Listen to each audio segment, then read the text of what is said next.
Hola, ¿cómo están? Mi nombre es Eloy Franco y el día de hoy voy a estar hablándoles sobre el tejido epitelial. Es muy importante entender el tejido epitelial ya que este hace parte de los 4 tejidos básicos del cuerpo humano, como por ejemplo el tejido conectivo, el tejido nervioso y el tejido muscular. Estos 3 que acabé de mencionar son los otros 3 tejidos que hacen parte del cuerpo humano, que cada uno cumple una función diferente dentro del cuerpo humano, lo que a nosotros los humanos pues, nos permite desarrollar diferentes funciones en base a este tipo de tejidos. Al estudiar una placa histológica, lo que siempre o normalmente llegamos a observar son muchos puntos y color rosado, sin saber diferenciar cómo podemos saber cuando un tejido epitelial o otro tipo de tejido. El tejido epitelial es uno de los tejidos pues, más básicos y los más de cierta forma entendibles para poder estudiar la histología, puesto que estos tienen como principalmente la función de recubrir ciertas zonas de manera de protección, como por ejemplo tanto externas como internas del cuerpo. Externamente podemos encontrarlos como la piel, internamente es como partes del intestino delgado o el intestino grueso. Al nosotros hablar del epitelio, tenemos principalmente que entender que este se puede dividir de diversas formas, especialmente de sus capas celulares a cómo está estructurado, cómo es la forma de esta célula que se encuentra en el epitelio. Este tejido epitelial, al encontrarse dentro de ciertos tipos de órganos, como por ejemplo el corazón, los vasos sanguíneos o incluso el útero, podemos encontrar la característica de que llegan a recibir sus propios nombres, es decir, endotelio, endocardio o endometrio. Hablando específicamente de cómo se dividen los epitelios, le mencioné anteriormente que se dividen tanto de manera por capas de forma de sus estructuras.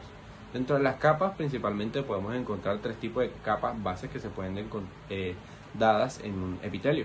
Encontramos el epitelio simple, que es principalmente un epitelio que tiene un contacto directo con la lámina basal.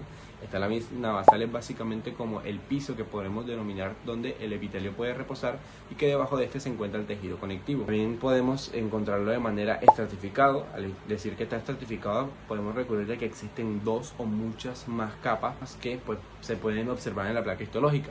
Y cuando hablamos de pseudoestratificado es cuando tratan de dar esa forma de que fuese estratificado, sin embargo todas las células están en contacto con la lámina basal. De igual forma, morfológicamente cuando hablamos del tejido epitelial, recordemos de que siempre escuchamos plano, escuchamos cilíndrico, escuchamos cúbico sin entender cómo se pueden denominar morfológicamente estas células.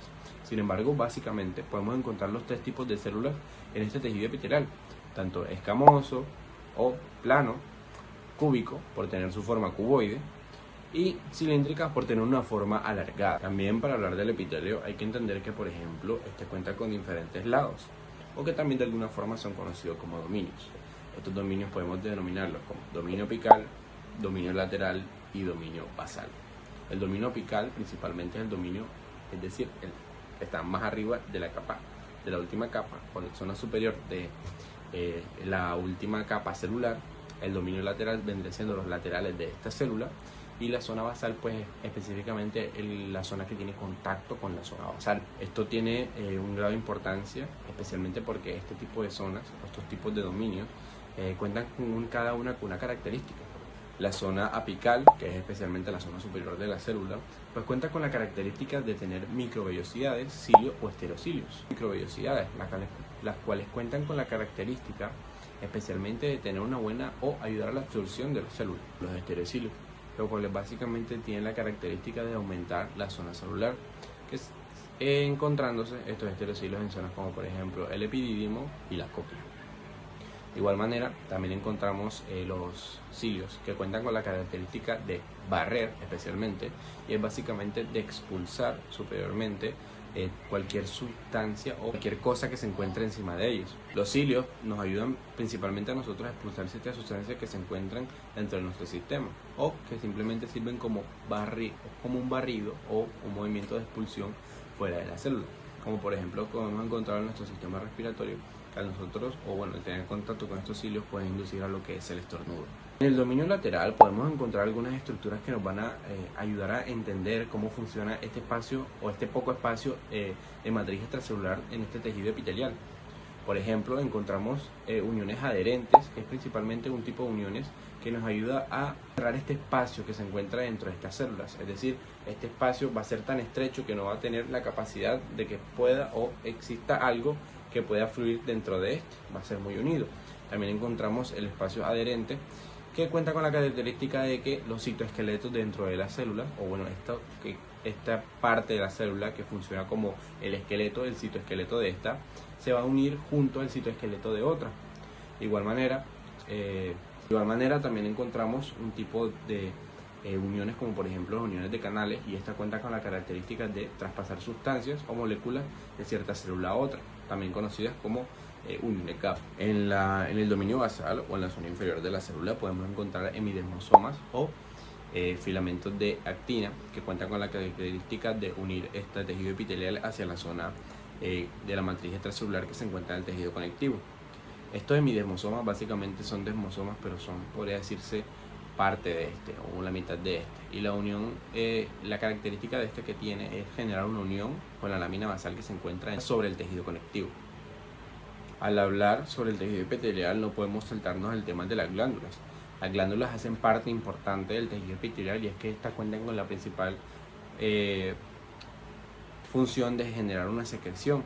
Puede ser de manera tanto endocrina, es decir, directamente a la sangre, como exocrina, que es hacia la zona a la superficie, a la zona exterior, fuera de este tejido epitelial. De esta misma forma, podemos entender que al existir estos dos conceptos o estas dos formas de secreción, especialmente tienen sus características cada uno. Encontrarse de manera endocrina, cuando hablamos de sistema endocrino, podemos encontrar glándulas como por ejemplo la glándula tiroides o glándulas suprarrenales, que cuentan con la característica de generar este tipo de secreciones directamente hacia la sangre, generando diversos cambios. Este tejido glandular puede contar con unas características morfológicas endocrinamente, como por ejemplo puede ser con la forma de folículos, cordones o acúmulos.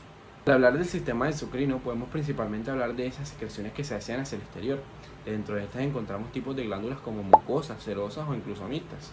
Las mucosas pues principalmente van a secretar moco o especialmente algún tipo de líquido que esté rico en mucinas y que tenga la característica de generar protección y pues básicamente más facilidad, en donde estas encontramos como glándulas sublinguales menores, o podemos encontrar también como el esófago. Al hablar de las glándulas serosas podemos encontrar la característica de que estas glándulas especialmente tienen la capacidad de secretar enzimas, y que pues principalmente ayuda a lo que es la destrucción y la manipulación de mejor de ciertos alimentos, como por ejemplo pueden ser glándulas como la parótida, que hacen parte de este tipo de glándulas.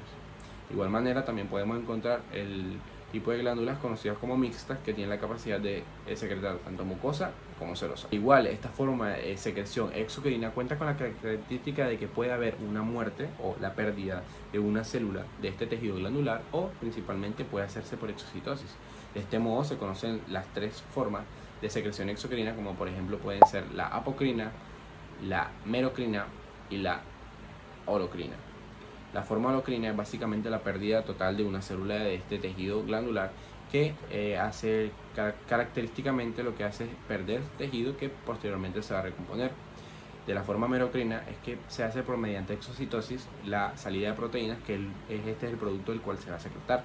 Y de manera apocrina es que gran parte o parte de la célula se va perdiendo poco a poco, y de igual manera, como se me dijo en la anterior, es que esta va a ser el producto secretado, esta parte de las células que se están perdiendo. Pueden encontrar diversos tipos de glándulas que estructuralmente podemos ver tanto de manera tubular como de forma alveolar. Por esto mismo, este tipo de glándulas pueden dividirse en dos formas, tanto simples como compuestas. Quiero darle las gracias a las personas que llegaron al final, y es que me gustaría principalmente hacer entender de que este es mi primer video, por ende tanto la edición como otros conceptos no van a ser de lo mejor, y mucho menos puedo hacerlo al top 100 como si tuviera 100.000 suscriptores. Sin embargo, muchas gracias, y me gustaría que dejaran un comentario si quieren algún tema del que yo pueda explicar.